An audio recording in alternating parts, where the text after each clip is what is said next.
El siguiente programa es ajeno a la programación de Vea Canal. Cualquier eventualidad es responsabilidad del mismo. Vea Canal.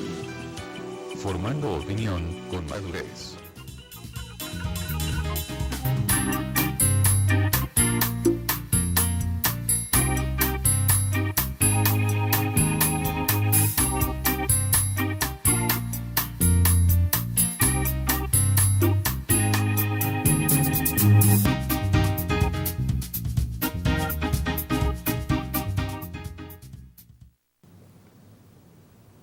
Buenos días Guatemala, como todos los lunes vamos a presentar el día de hoy el Foro Interreligioso e Interfilosófico de Guatemala con varios representantes de las diferentes religiones que existen aquí en Guatemala.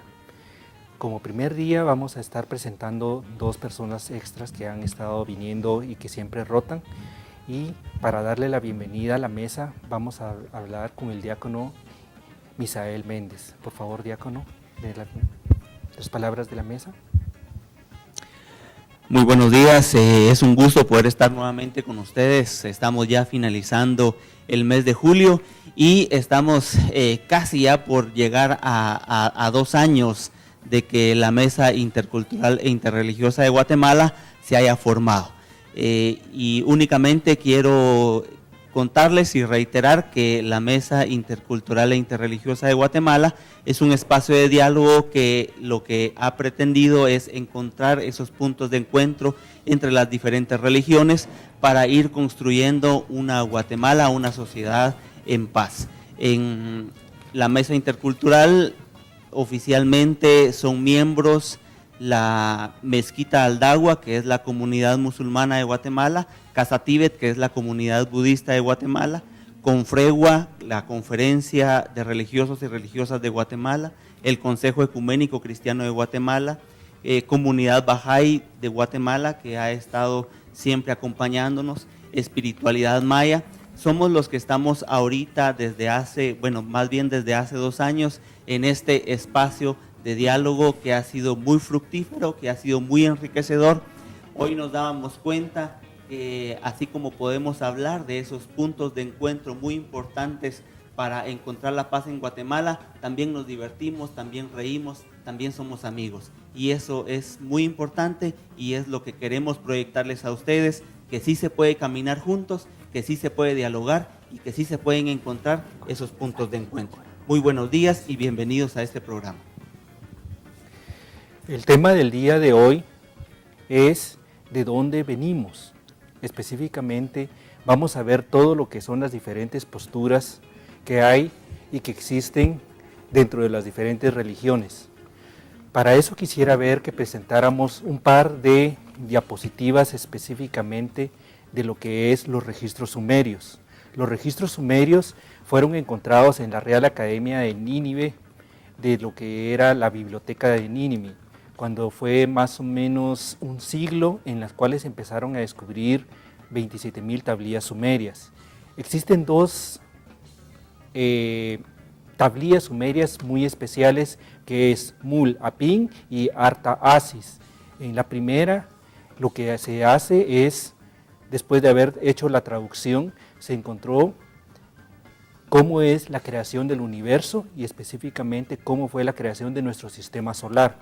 En la segunda es cómo fue creado el hombre a través de lo que es una ingeniería genética, a través de lo que eran un grupo de seres humanos que venían de un planeta que se llama Neberu o planeta Malkuth.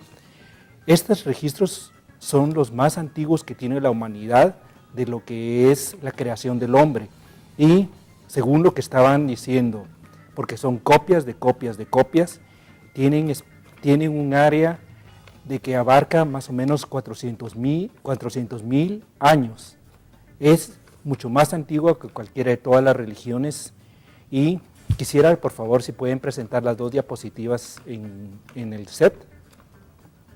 Las dos se encuentran en el Museo Británico, ustedes la pueden encontrar y pueden encontrar que esas traducciones están desde hace más o menos unos 30 a 40 años en circulación, y si ustedes buscan los registros sumerios y pueden buscar específicamente todo lo que es las traducciones, porque hay sumeriólogos, pueden encontrar ese material.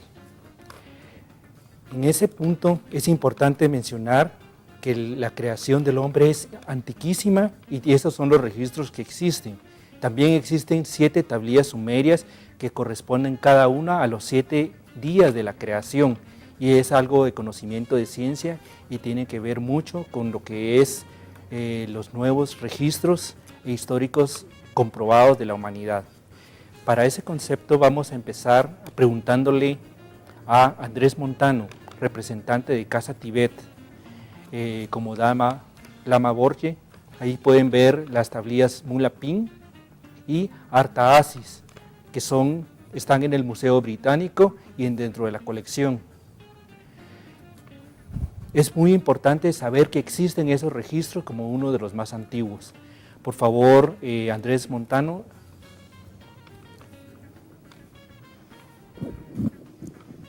Muchas gracias, Vea Canal, por el tiempo que nos proporciona. Gracias, Edmundo.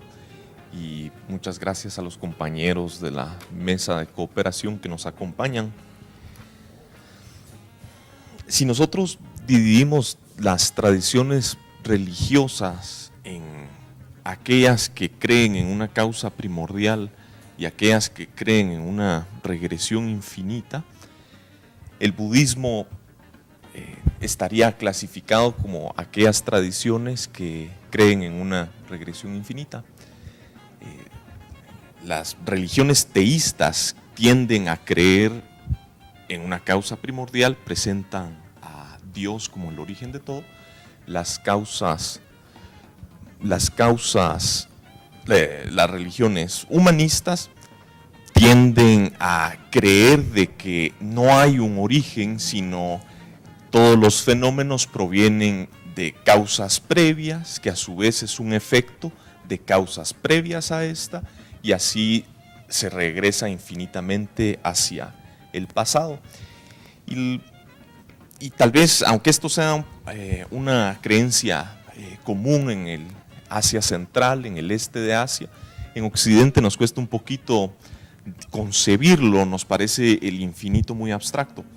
De hecho, en Occidente ni siquiera había una matemática para lidiar con el infinito hasta el siglo XIX. Y no solo son las religiones las que buscan la causa primordial, también la ciencia en Occidente, a las incógnitas principales sobre el origen, también les tratan de ascribir una causa primordial.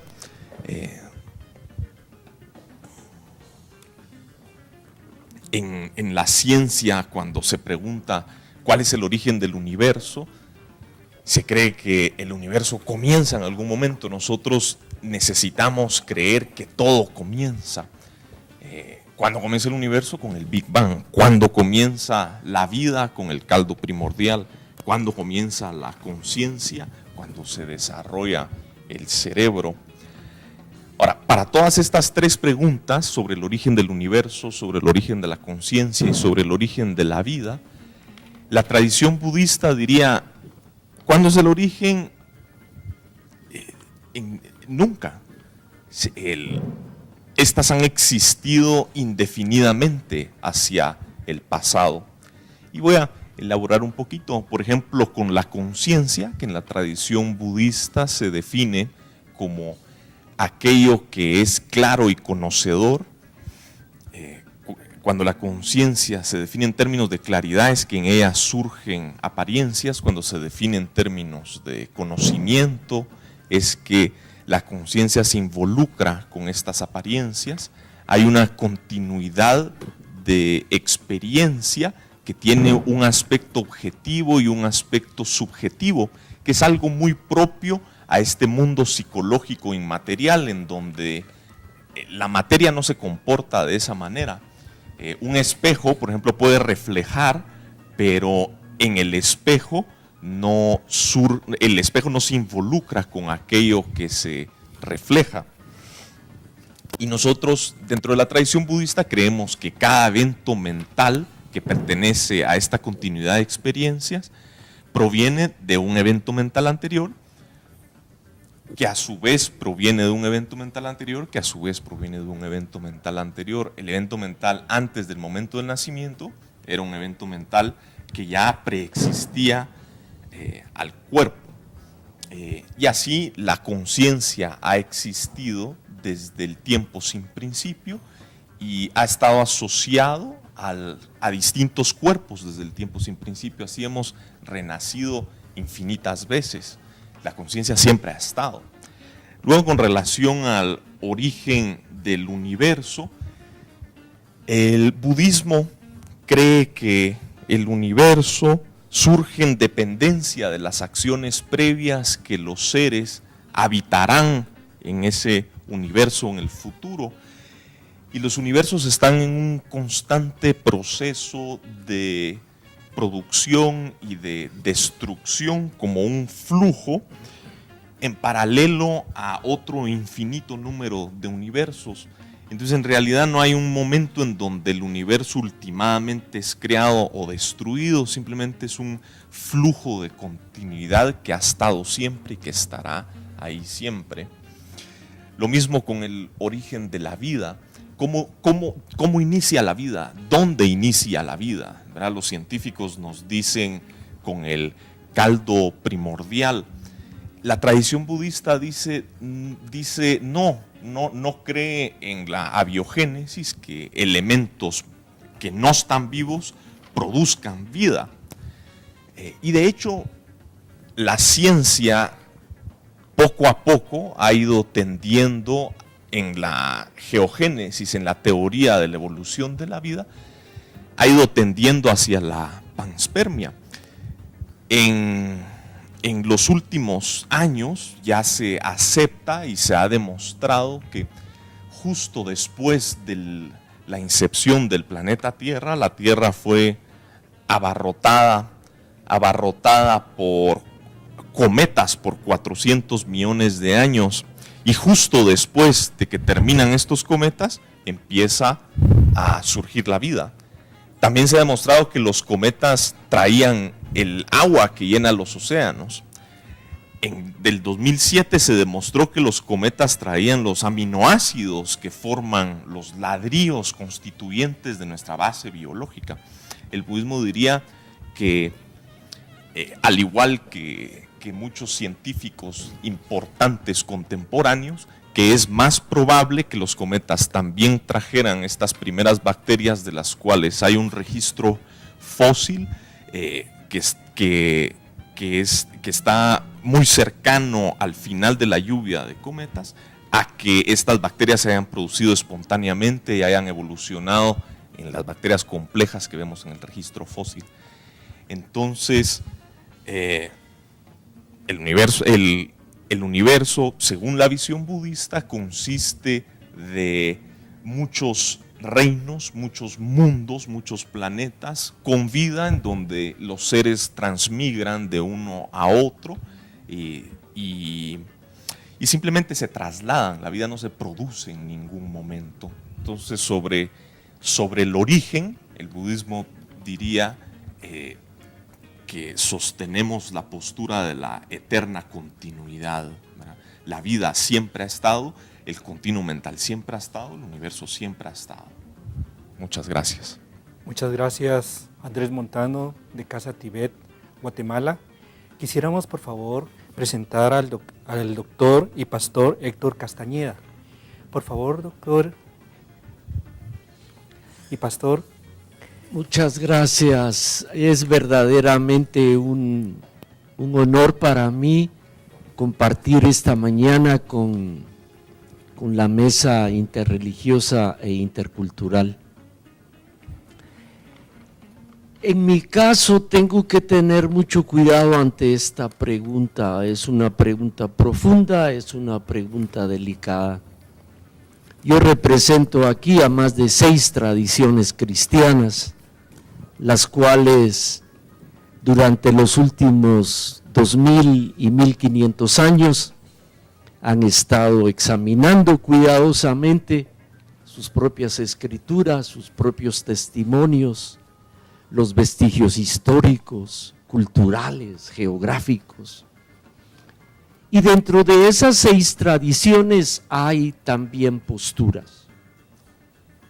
Posturas que van desde una rica y solidaria actitud de diálogo con las ciencias, con todas las ciencias, incluyendo aún con aquellas escuelas científicas que se han declarado ateas, porque entendemos muchos cristianos que necesitamos tener un diálogo con las ciencias ateas. No se trata de arrinconarlas y desprestigiarlas u odiarlas, sino que necesitamos saber cuál es su actitud, cuál es su postura, cuál es su contribución. Y esto creo que señala una de las tantas actitudes del cristianismo ante la pregunta de los orígenes, de la génesis, de la vida, del espíritu, del intelecto, de la cultura. En particular, durante estos últimos 2000 años, creo que entre los diferentes grupos cristianos ha habido una actitud que puede englobar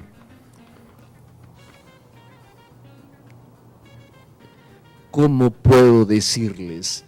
Englobar una postura que no sea hostil a ninguna de las otras posturas.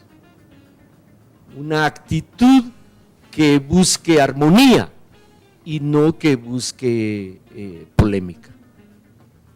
El cristianismo se encuentra hoy, en el siglo XXI, ante un reto muy serio en cuanto a los principios de la vida y al testimonio del texto hebreo y del texto cristiano. Esa postura es la enorme lucha entre dogmática y exégesis. ¿Qué quiero decir? El cristianismo se especializó en dogmatizar, en crear creencias que son irrefutables y que no están sometidas a libre albedrío, ni son para discusión democrática. Claro, hemos echado mano a algo que debemos de tratar con muchísimo más cuidado y respeto, pero desgraciadamente no lo hemos hecho: la revelación. Decimos, nos fue revelado que todos deben de creer en determinado aspecto de la fe, y eso es un dogma. La gente no puede ni siquiera argumentar a favor o en contra. Por otro lado, la exégesis es la ciencia que nos ayuda a encontrar el sentido, si no último, por lo menos el sentido más aproximado a lo objetivo, a lo real del texto. Porque el cristianismo en su conjunto es una religión del libro, es una religión que está vinculada inexorablemente al texto. Creemos que la reserva de significado del texto es lo que nos da la directriz para nuestra fe y para determinar cosas como esta: cuándo comienza la vida, de dónde viene el alma, a dónde va, por qué procesos pasa, cómo se define, en qué forma. Y esto es algo que me parece muy interesante en esta clase de eventos. El cristianismo tiene posturas que pueden armonizar y dialogar perfectamente con todas las religiones existentes en el mundo. Lo que ha pasado es que, como les dije anteriormente, esta actitud dogmática nos ha retraído a creer que nosotros somos los únicos que tenemos la verdad. Uno de los grandes principios de las Escrituras, tanto hebreas como cristianas, que son nuestra base, no dicen eso. Están abiertas al infinito, están abiertas a las posibilidades de todos los seres humanos en su particular y contextual búsqueda de lo sacro, de lo divino, de lo que nosotros llamamos Dios. Creo que puedo redondear esta idea diciendo que los cristianos, de la tendencia que sea, estamos ante este permanente reto, esta permanente lucha entre dogmática y exégesis. Tenemos que creer cosas porque un grupo de así llamados iluminados nos lo han impuesto por 2000 años, o somos seres humanos con capacidades innatas y, ¿por qué no?, divinamente otorgadas, que tenemos intelecto y voluntad y emociones y queremos buscar nosotros con nuestra evidencia, que naturalmente es el texto, la verdad y el origen y el significado. Muchas gracias. Muchas gracias, Pastor Héctor Castañeda. Le vamos a ceder la palabra a Shavnar Sabetian. Es una fémina persa de la fe Bahá'í. Bienvenida a la mesa. Por favor, ¿nos puedes dar la tesis que existe y que manejan los de fe Bahá'í sobre de dónde venimos? Bueno, muchas gracias. Pues primero que nada, al tratar nosotros de comprender el gran misterio de la creación, en la fe Bahá'í nos tenemos que regresar a un simple principio. No podemos pasar por alto que Dios es incognoscible. ¿Qué significa esto? En los escritos Bahá'í se nos dice que el hombre no puede comprender la esencia de la divinidad. Ahora bien, el conocimiento es de dos clases. Nosotros tenemos conocimiento de la esencia de las cosas y tenemos conocimiento de las cualidades de las cosas. Nosotros como hombres nos limitamos a conocer por medio de las cualidades de las cosas. Por ejemplo, al sol no lo conocemos en su esencia, pero sí conocemos sus cualidades como el calor y la luz. Igualmente es un misterio para nosotros la esencia del hombre. Entonces, de esta manera, nosotros podemos afirmar que no es posible para nosotros conocer la esencia de la realidad divina, que Dios es incognoscible para nosotros. Por otro lado, podemos considerar esto, si es concebible que una realidad fenoménica pueda abarcar a una realidad preexistente. Para analizar esto, tenemos que considerar también, examinar las condiciones propias de este mundo y las limitaciones de estas condiciones. Por ejemplo, una piedra que pertenece al reino mineral no puede comprender qué es el crecimiento. De igual manera, las plantas y las hojas no pueden comprender qué son los sentidos, qué es la visión. Y los animales no comprenden tampoco la condición del hombre. Entonces, pues el hombre, a la luz de esta explicación, nosotros podemos afirmar que en realidad conocer a Dios significa conocer sus cualidades y no su realidad como esencia. Baha'u'lláh, que es el fundador de la fe Bahá'í, en sus escritos nos dice que la diferenciación de condiciones en el mundo contingente es un obstáculo para la comprensión. Toda condición superior comprende aquella que le es inferior y descubre la realidad de la misma. Sin embargo, una inferior no es consciente de la superior y no puede comprenderla. Así, el hombre no puede comprender la esencia de la divinidad. Ahora bien, ¿cuál es el origen del universo? En los escritos de la fe Bahá'í dice que la creación es infinita en su alcance y eterna en su duración. El proceso de su creación no ha tenido principio ni podrá tener fin. Si consideramos nosotros los fenómenos de este mundo, nos podemos dar cuenta que son infinitos. El universo en sí es infinito en espacio, en tiempo, en los fenómenos. Entonces, pues la verdad es que esta variedad de fenómenos son un corolario de la perfección de nuestro Creador. Es imposible concebir un momento en el que la creación no existiera, así como es imposible concebir que el universo sea limitado. Lo que existe siempre ha existido, si bien antes tenía una forma diferente o una apariencia diferente. Es como el principio científico que dice que nada se crea y nada se destruye, todo se transforma, se cambia. Entonces, pues esta composición de elementos en una infinidad de formas dieron lugar a la aparición de innumerables seres. También este globo terrestre en el que nosotros habitamos no siempre tuvo la forma que tiene ahora. Gradualmente y a través de las edades y épocas fue que se fue desarrollando y transformando hasta lo que es ahora. Esto nos lleva a nosotros a hablar sobre el origen del hombre. ¿De dónde proviene el hombre? El hombre al comienzo de su existencia, así como el embrión en la matriz, no tenía la forma que tiene ahora.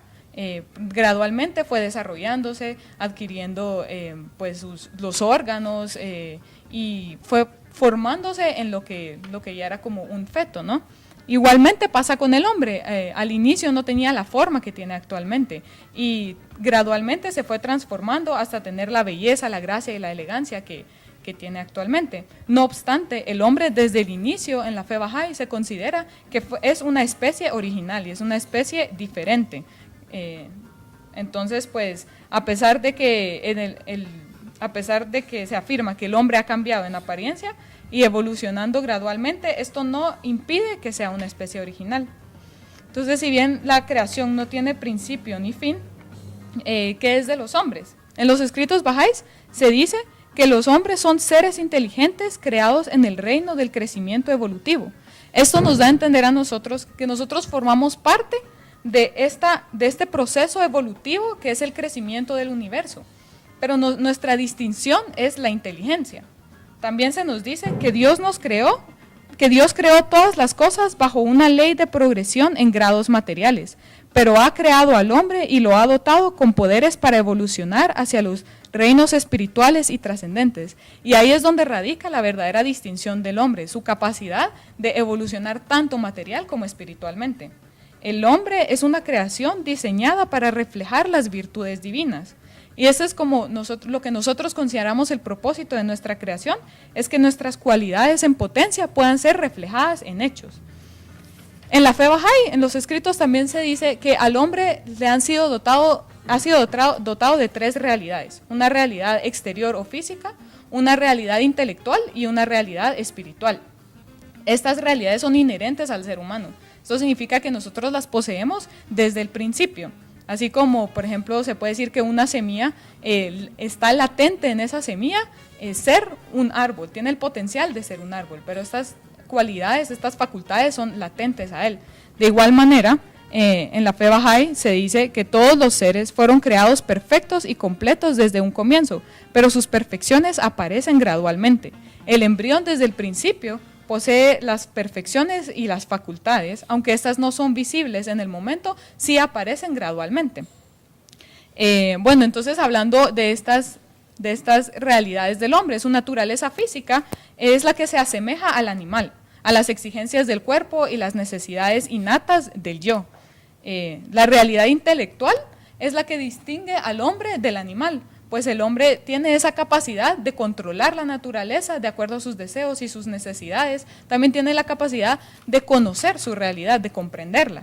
Y la naturaleza divina es la que le da al hombre la capacidad de reflejar o expresar esos atributos divinos, que es lo que habíamos mencionado antes como el propósito de nuestra creación.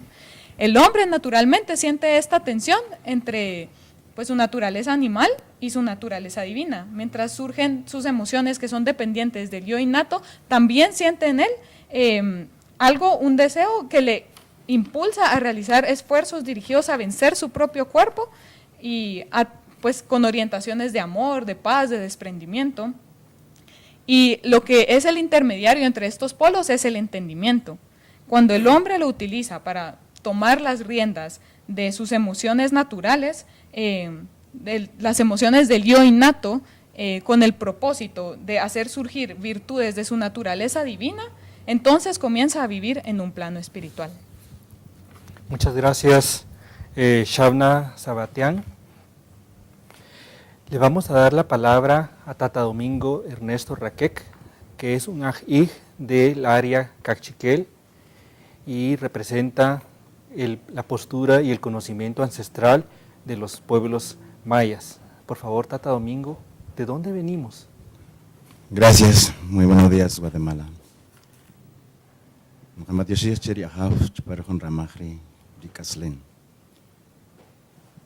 ¿De dónde venimos? Realmente es una pregunta de la que se debe de hacer todo ser humano, nuestra procedencia. Según la cosmovisión maya, ancestral, los pensamientos de los grandes abuelos, el hombre surge de la vida compuesto de elementos. El ser humano nace sobre la madre tierra, sobre la faz de la tierra, con 3, 4, 5 partes elementales.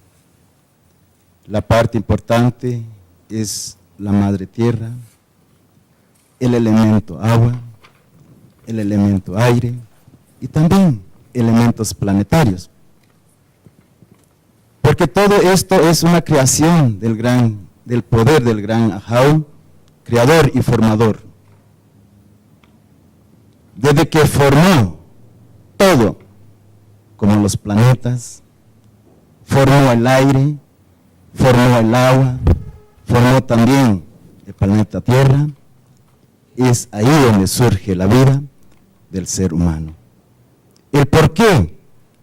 Porque realmente todos estos elementos es lo que le hace funcionar, es lo que hace dar vida al ser humano. Y todo ser humano que se mueve es parte elemental.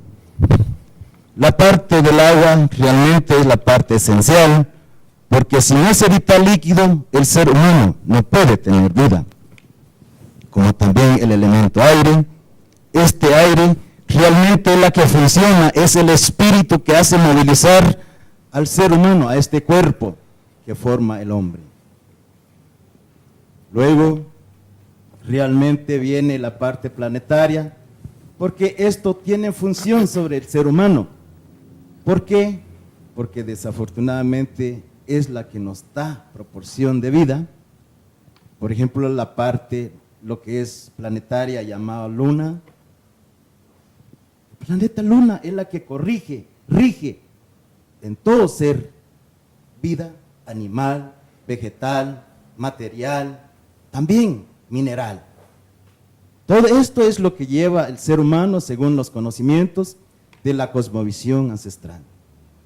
Y por eso es de que realmente el hombre muere después de haber germinado de la vida. ¿Por qué? Porque desafortunadamente cuando el agua paraliza dentro del cuerpo material, el hombre también, el cuerpo también paraliza. Pero el aire, el elemento aire, también, al no tener aire el cuerpo, también muere. ¿Y por qué muere este cuerpo? Porque tiene que regresar nuevamente a lo que es la parte planetaria, como es la madre tierra. El cuerpo regresa nuevamente a lo que es la tierra. Al reciclaje humano, al reciclaje natural, que tenemos que alimentar nuevamente nuestra madre tierra. De ahí nacimos, de ahí regresamos. Planetas. También tenemos que ver realmente el efecto de la luna. La luna tiene 4 fases. Porque es que el hombre busca y busca realmente la vida. ¿Y cómo es el vivir? ¿Y cómo fue la vida del hombre? No es fácil de encontrarlo. ¿Por qué? Porque se encierra en 4 fases de la luna. Dependiendo de esas 4 partes, de esas 4 fases de la luna, depende del nacimiento de cada persona.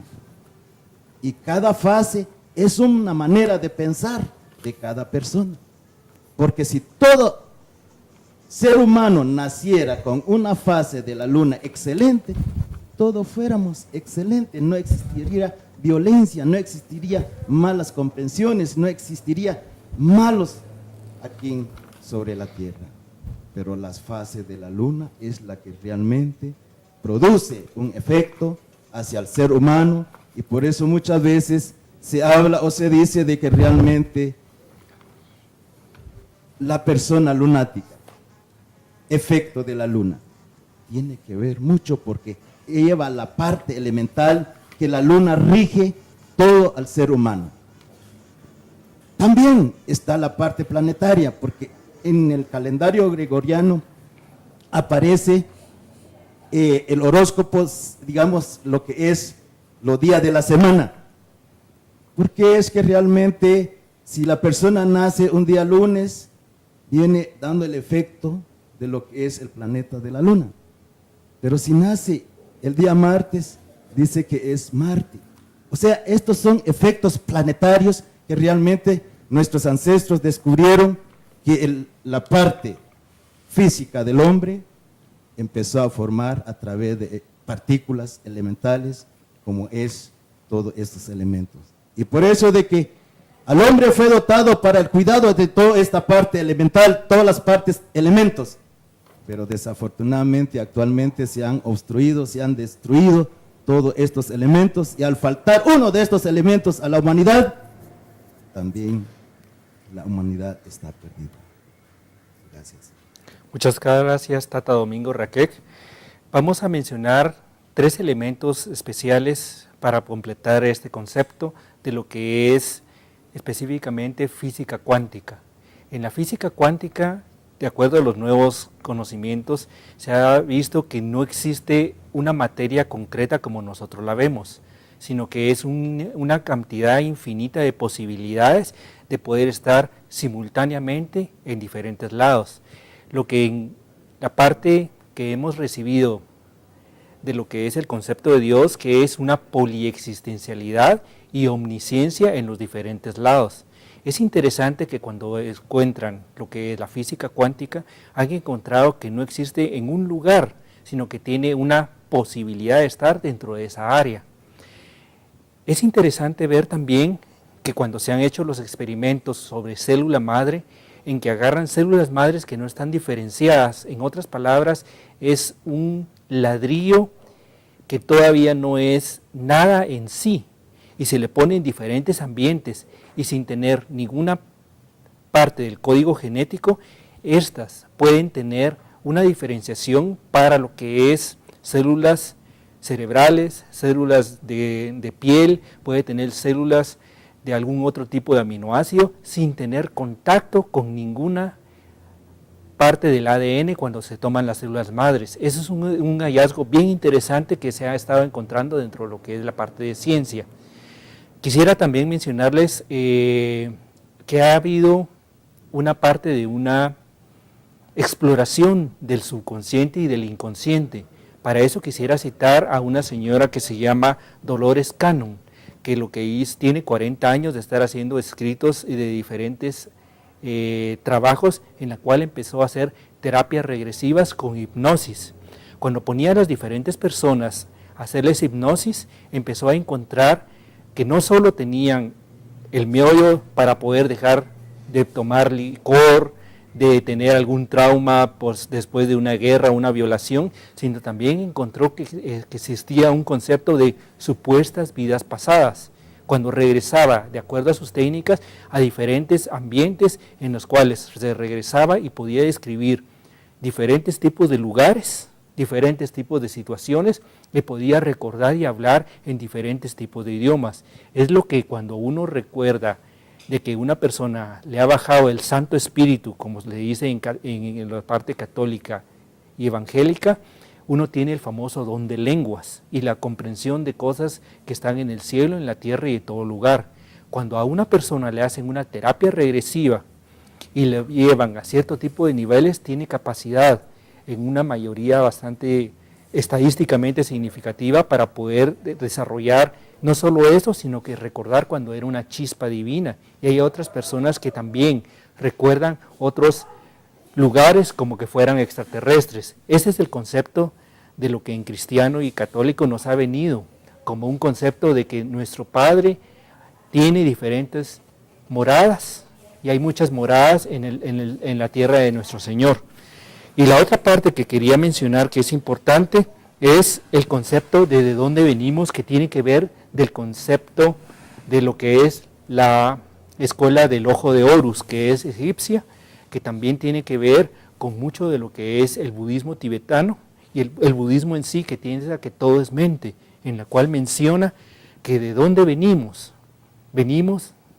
y somos el producto de nuestros deseos, de lo que pensamos, de lo que añoramos y de todo un montón de conceptos, sueños, y que le hemos dado la energía y hemos trabajado hacia ese tipo de acciones. Por favor, Andrés Montano, ¿podríamos darnos algunos temas que tiene que ver con lo que es esa postura y también como lo que decía Descartes, pienso, luego existo, como un concepto de que primero uno crea en su mente como un arquitecto de su propio destino y luego la vida viene hacia adelante? Gracias, Edmundo. Con relación a lo que mencionabas en física cuántica, este universo de probabilidades, este espacio en donde están todas estas posibilidades, en donde parte de la física cuántica y parte de que no es determinista, sino que es probabilista, es que hay una arbitrariedad ahí, presente. El budismo cree que la ciencia ve arbitrariedad cuando su énfasis es la materia, porque no se da cuenta de la influencia y la presencia que ejerce la conciencia en los procesos. Y no hablo de una conciencia universal, hablo de conciencias individuales que como colectivo participan en moldear el mundo y el universo en general. Igualmente esto con relación al origen de la humanidad, en la visión científica del neodarwinismo, hay una arbitrariedad metida en donde casi es un capricho de la mutación genética que surgen distintos, digamos, proyectos de evolución en donde unos fracasan y unos tienen éxito, y a través de selección natural es que sobreviven los que tienen éxito, como una arbitrariedad de la mutación genética. El budismo cree que los cuerpos que nosotros estamos obteniendo no vienen de causas arbitrarias, vienen de acciones que estos flujos mentales que van a renacer en estos cuerpos han creado en el pasado, y a través de estas acciones, entonces, digamos, van sembrando unas semillas que van a precipitar cierto tipo de existencia.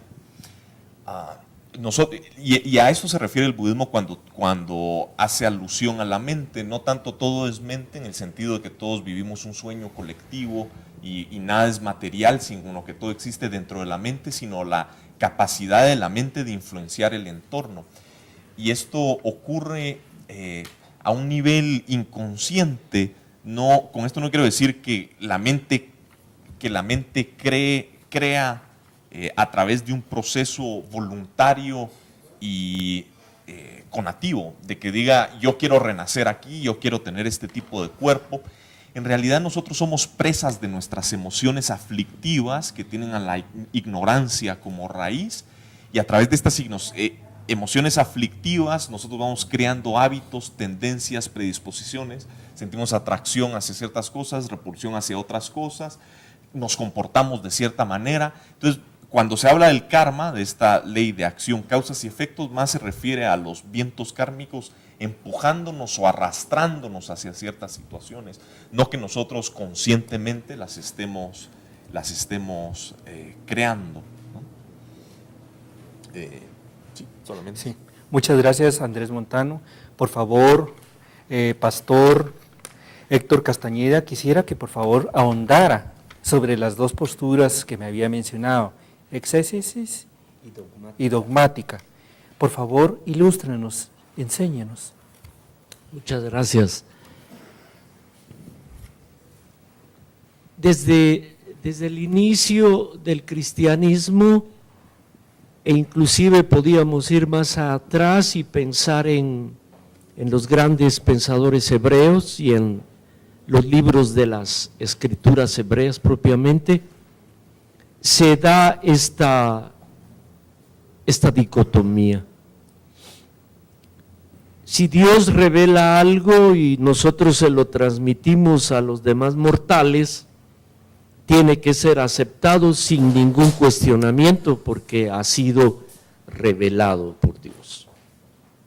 De allí que eso se constituya en la dogmática, es un dogma. Dogma es una palabra que proviene del griego que significa una regla con que se mide algo. Quiere decir, dogma es el criterio último y no admite argumentación contraria. Por otro lado, a mediados del… Bueno, los exégetas judíos desde antes comienzan a estudiar el texto y comienzan a ahondar. Exégesis quiere decir sacar de afuera. ¿Qué es lo que quiere decirnos el texto? Y entonces el texto amplía las posibilidades. Cuando hacemos exégesis podemos tener perfectamente bien una relación con la física cuántica tal y como se ha expuesto aquí. Entonces, concluyendo, la dogmática no permite diálogo, sino que es una creencia, fe y convencida. Y la exégesis es la tarea que nos permite descubrir nuevas, profundas y renovadoras posibilidades, no solo para nuestra fe, sino que para el diálogo con las otras fes. Creo que esa es una postura cristiana legítima y adecuada. Estamos aquí para crear y para armonizar, no para competir y destruir. Muchas gracias. Por favor, le vamos a preguntar a Shavna Sabetian de Fe Bahá'í si nos puede completar el concepto. Pues el concepto del origen del universo y pues el origen de la existencia de la vida, como lo había mencionado anteriormente, pues es básicamente que nosotros como seres humanos no estamos en la capacidad de comprender la divinidad, la realidad divina, que es pues nuestra creadora, pero sí tenemos la capacidad de emanar esta realidad. O sea, ¿cuál es la relación de nosotros, las criaturas de Dios, con Dios? Pues en los escritos de la fe también dice que la dependencia que tienen las criaturas de Dios es una dependencia de emanación, es decir, las criaturas emanan de Dios, no le manifiestan. ¿Qué significa esto? Pues no es una dependencia de manifestación, porque esto implicaría que esta esencia, la esencia divina, sea descendida en los objetos de la creación, pero más bien se explica a través de la emanación, con la siguiente metáfora: el sol con sus rayos, las hojas y las plantas con, el orador con su discurso, el escritor con sus escritos. La esencia del creador no entra directamente en sus objetos de creación, pero nosotros sí somos un reflejo de esos signos de Dios, de esas perfecciones de Dios, y pues el creador es independiente y nosotros somos los que dependemos de esta creación, pero más bien nuestro propósito en esta vida es reflejar esos atributos divinos, reflejar esas perfecciones divinas para las cuales como fuimos creados, ¿no? También, como lo había mencionado anteriormente, el concepto de la evolución es un concepto bastante interesante porque nosotros sí somos parte de la evolución como seres humanos. Sin embargo, nuestra especie es una especie original, no procedemos de alguna especie anterior, pero sí formamos parte de esta evolución. Lo interesante es que nosotros como seres humanos también tenemos… pues nuestra realidad nos permite también tener una transformación espiritual, una evolución espiritual. Y bueno, eso es lo que la Fe Bahá'í, en los escritos de la Fe Bahá'í podemos nosotros estudiar y comprender, ¿verdad? Sobre el origen del universo. Muchas gracias, Tata Domingo Raquec. Gracias. Realmente aquí es la mente y Dios y la mente. Realmente la mente del ser humano entra muchas fuerzas de energía, porque el hombre es creado a través de las energías galácticas, energías elementales, energías de la tierra. Por lo tanto, todo es una creación cuando realmente aquí se habla de karma o realmente cuando se habla de un don que va dirigido hacia el Creador, pero el ser humano cuando se olvida de su propio Creador, viene toda los elementos confusos que realmente a perjudicar todo lo que es la vida, la tranquilidad y la paz. Gracias. Sí. Vamos a hacer una pregunta última para cerrar el programa. ¿Cómo es que podemos, si venimos todos de un origen, cómo podemos esas posturas ayudar para construir una sinergia que ayude a que nosotros encontremos un lazo común de origen y un lazo común para poder desarrollar un concepto de paz, un concepto de armonía dentro de las diferentes posturas como un lazo de unión? 1 minuto para cada uno, por favor. Muchas gracias, Edmundo. Desde la perspectiva budista, el hecho de que se afirme de que cada uno de nosotros somos creadores, cada uno de nosotros somos los que estamos creando y moldeando nuestra experiencia y nuestro mundo momento a momento, día a día, nos da o nos ofrece una responsabilidad individual en donde nosotros en nuestras manos tenemos la capacidad de crear el mundo que nosotros deseamos, ¿verdad? Y también pues esta responsabilidad individual a través de la ley de la acción, de las acciones, causas, efectos, también enfatiza el hecho de que no vivimos aislados, sino que vivimos en dependencia de otros. Nuestro bienestar depende del bienestar ajeno, ¿verdad? Entonces tomamos esta responsabilidad individual con amor y con compasión para trabajar en conjunto un mejor mundo. Muchas gracias. Muchas gracias, Andrés Montano. Por favor, Pastor Héctor Castañeda. Pues creo que nosotros constituimos una opción y una realidad. No tengo conocimiento de que en muchos de los contextos de Guatemala se esté teniendo un diálogo interreligioso. Entonces, para mí, ser parte de este evento es ser parte de una acción que está logrando armonía, paz y entendimiento entre todos aquellos que tienen un compromiso religioso serio y sincero. Muchas gracias. Shabnam Sabatian de Fe Bahá'í, por favor, ¿cuáles serían sus palabras? Pues, una de las citas de la Fe Bahá'í dice que la tierra es un solo país y la humanidad sus ciudadanos. Y pues lo que nosotros, la Fe Bahá'í, nos da a entender es que todos estamos como en este proceso de crecimiento, de transformación espiritual. Y pues en esta transformación definitivamente hay una conjugación de ideas, de pensamientos que cuando trabajamos en esto, pues nosotros también trabajamos en nosotros mismos para poder realizarnos como personas, lograr la plenitud como personas y es pues una cosa que tanto en la filosofía como en las religiones es el propósito de la vida, ¿no? Encontrar cómo nosotros nos podemos realizar como personas y lograr nuestro potencial. Muchas gracias. Por favor, Tata Ernesto Domingo. Gracias, doctor. Realmente el ser humano fue creado realmente para mantener el equilibrio, no para desequilibrar realmente el equilibrio. Entonces, realmente, ¿qué quiere decir esto?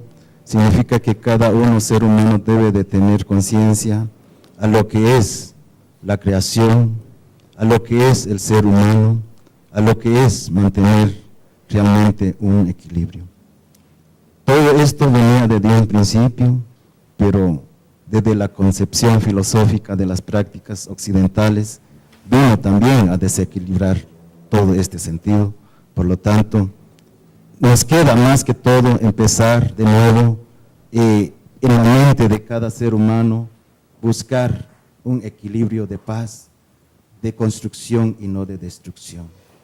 Gracias. Muchas gracias, televidentes guatemaltecos, en nombre de todo lo que es las diferentes religiones aquí representadas y las que no nos lograron acompañar el día de hoy, les damos un agradecimiento por habernos permitido entrar a sus hogares y los estamos acompañando con el próximo programa de Buen Día Otto como parte de la programación. Quisiera hacerles un anuncio que el día jueves de 1 a 2 de la tarde gentilmente nos cedieron el espacio para tener una entrevista con Inge Bardor, que es una persona que es un ser especial, que es una nueva etapa de la evolución humana, que son los famosos niños índigos o niños cristal, que tienen una capacidad bien especial, y vamos a tener la entrevista desde Estados Unidos aquí a través de Skype a esa hora, 1 a 2, el día jueves de esta semana. Les agradecemos que nos puedan acompañar. Gracias, Guatemala, y seguimos con la programación regular, con las noticias y el programa de Buen Día Otto. Muchas gracias, Guatemala. Feliz semana.